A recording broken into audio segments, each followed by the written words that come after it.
Hi, wouldn't it be great if you could lower your cholesterol simply and deliciously?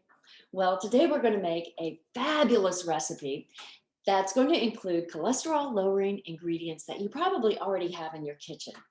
It's a scrumptious recipe for baked apples.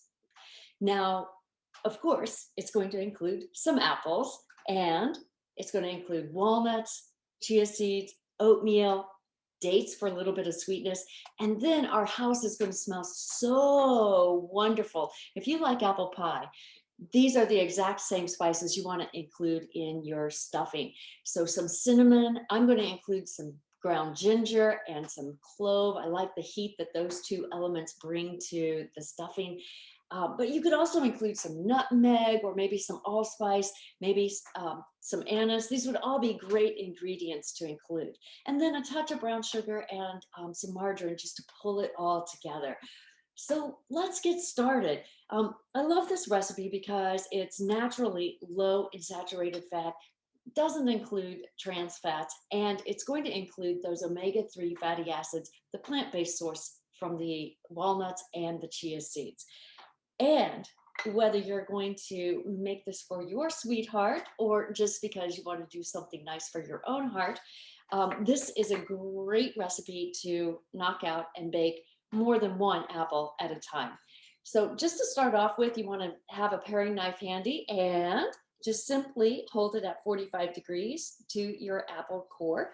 And you're going to cut a divot around the stem and just simply cut out that divot. If it's a little on the larger side, no complaints. You'll have a little bit more stuffing to include.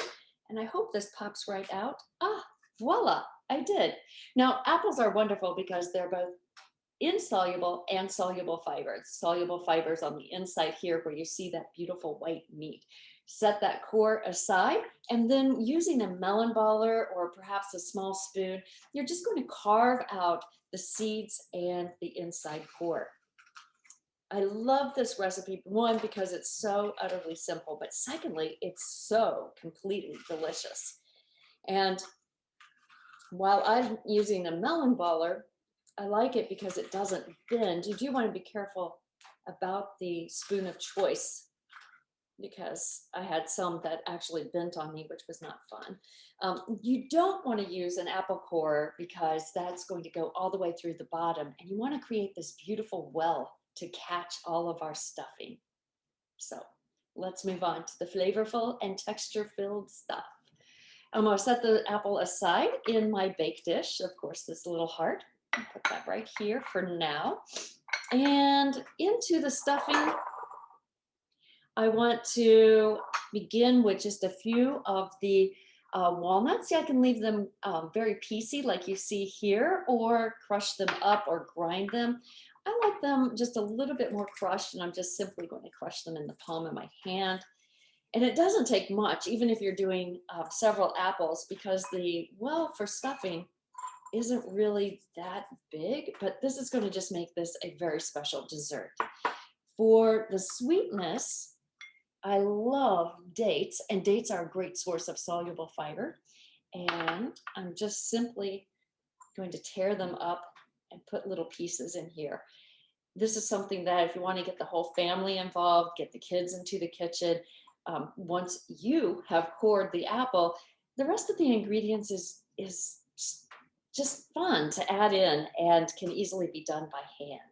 So once I've torn up the date and just created those little pieces, I'm going to add a nice little pinch of chia seeds, again, a source of soluble fiber, more of those omega-3 fatty acids, and my beta glucan from the oatmeal. I add some of that. And just for fun, I'm going to mix this around. And for the flavor, like I said, this is the wonderful thing. They do say the road to a person's heart is through the stomach. And I think this is true when it comes to the spices. I love ground ginger in my apple stuffing mix. It just adds a nice element that keeps people guessing. And clove adds that nice heat that Sometimes we can't explain, but it's there and it's just such a lovely flavor. But the predominant spice I'm going to use is the cinnamon. So a nice good pinch of cinnamon in here. So we have the dates for sweetness, but this recipe I like to include just a touch of brown sugar um, for a couple of reasons. One, it needs a little bit more sweetness, in my opinion. I didn't add much, but it's also enough to melt and kind of bring all these flavors together. So I'm just gonna give this a nice pinch and stir and put it right inside my apple. Like I said, this is a fun recipe for everybody to get involved with and just turns out absolutely wonderful.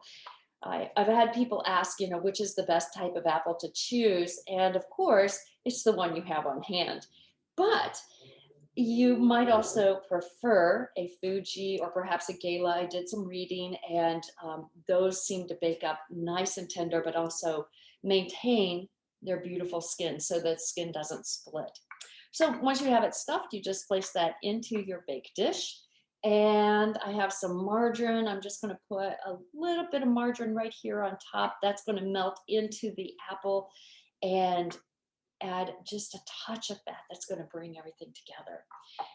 Finally, I'm going to balance that apple with my finger there.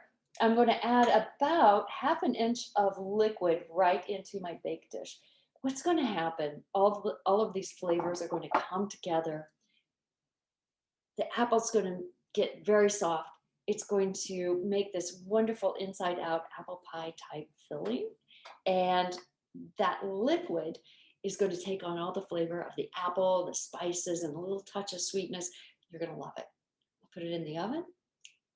30 to 40 minutes later at 350 degrees, we will have this beautiful baked apple.